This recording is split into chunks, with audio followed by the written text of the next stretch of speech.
ఎలా ఉన్నారండి? ఇండియన్ డైరీకి స్వాగతం. ఈరోజు మనం 10-1 రూల్ గురించి మాట్లాడుకుందాం. 10-1 రూల్ ఏంటబ్బా అనుకుంటున్నారా? ఆ అంకెల ప్రకారము ఒక 10 విషయాలు చెప్తాను. ఈ 10 విషయాలను క్రమం తప్పకుండా ఒక నియమంలాగా పెట్టుకొని మీరు పాటించినట్టయితే మానసికంగా అలానే శారీరకంగా ఆరోగ్యంగా ఆహ్లాదంగా ఉండవచ్చు. నిజంగా క్రమం తప్పకుండా ఒక్క నెల రోజులు ప్రయత్నించి చూడండి, ఫలితం మీకే కనిపిస్తుంది. మరి ఆ 10 విషయాలు ఏంటి అని చూసేద్దామా? 10 నుంచి 1కి వెళ్దాం. మొదటిగా 10తో వచ్చేది 10 నిమిషాలు. రోజుకి కనీసం 10 నిమిషాలైనా సరే మీ ఇంట్లో వాళ్ళకి కేటాయించి వాళ్ళతో సంతోషంగా మాట్లాడండి. దీంతో మీకు మానసికంగా ఉండే ఒత్తిడి ఏదైతే ఉందో దానిని మర్చిపోయి సంతోషంగా ఉండొచ్చు. కాబట్టి మీ కుటుంబ సభ్యులతో కానీ లేకపోతే మీకు ఇష్టమైన వాళ్ళతో కానీ కనీసం రోజుకు 10 నిమిషాలు మాట్లాడండి. తరువాత 9,000 అడుగులు. రోజుకు కనీసం 9,000 అడుగులన్నా వేయాలి. 9,000 చాలా ఎక్కువ అనుకుంటున్నారా? లేదండి, రోజు ఇంట్లో అటు ఇటు తిరిగితేనే 5,000 అయిపోతాయి. కాబట్టి మన శారీరక ఆరోగ్యానికి ఒక్క అరగంట కేటాయిస్తే సరిపోతుంది. తరువాత 8 అంటే రోజుకు కనీసం 8 గ్లాసుల నీళ్ళన్నా తాగాలి. అవునండి, కనీసం 8 గ్లాసుల నీళ్లు తాగితేనే మన శరీరం అనేది డీహైడ్రేట్ అవ్వకుండా ఉంటుంది. 8 గ్లాసుల నీళ్లు అంటే కేవలం 4 లీటర్లు అన్నమాట. కాబట్టి రోజులో 4 లీటర్ల నీళ్లు తాగటం అంటే అంత పెద్ద కష్టమైన పని కూడా కాదు కదా. మరి మన ఆరోగ్యం మన చేతుల్లోనే ఉంది కాబట్టి కనీసం రోజుకు 8 గ్లాసుల నీళ్లు మీకు వీలైన సమయంలో ఖచ్చితంగా తాగండి.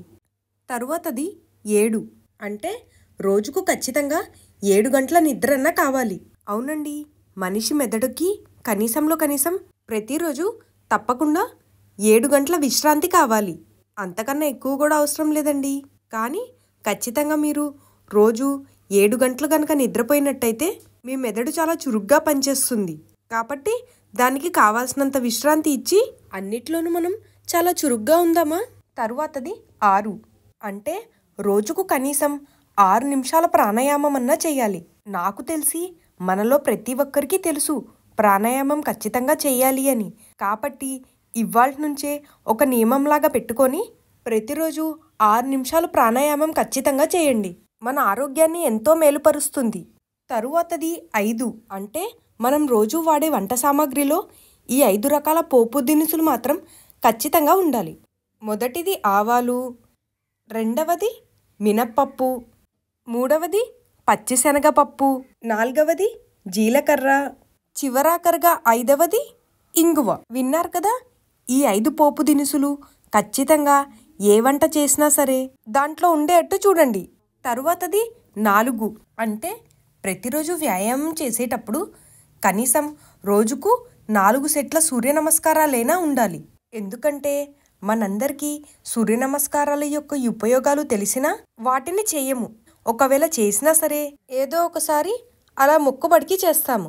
కానీ అలా కాదండి, సూర్య నమస్కారాలు కనీసం 4 సెట్లన్నా చేస్తేనే దాని యొక్క ప్రయోజనాలు మనకి కనిపిస్తాయి. కాబట్టి ఈసారి నుంచి ఎప్పుడు సూర్య నమస్కారాలు చేసినా సరే 4 సార్లు ఖచ్చితంగా చేయాలి అనే విషయాన్ని మాత్రం తప్పకుండా గుర్తుపెట్టుకోండి. ఈ సూర్య నమస్కారాలు మన రోజు వ్యాయామంలో ఉన్నట్టయితే మన శారీరక ఆరోగ్యానికి అలానే దాంతోపాటు మానసిక ఆరోగ్యానికి కూడా ఇది ఎంతగానో ఉపయోగపడుతుంది. తరువాతది 3 అంటే రోజుకు 3 సార్లు ఆరోగ్యకరమైన భోజనం తీసుకోవాలి. అంటే పొద్దున్న అల్పాహారం, మధ్యాహ్న భోజనం, అలానే రాత్రికి చేసే భోజనం. అలాగని 3 సార్లు భోజనం కదా అని చికెన్లు మటన్లు తింటాం కాదండి. మీరు తీసుకోగలిగిన పప్పు, మీకు అందుబాటులో ఉండే ఆకుకూర, పెరుగు లేక మజ్జిగ, నెయ్యి ఇలాంటివన్నమాట.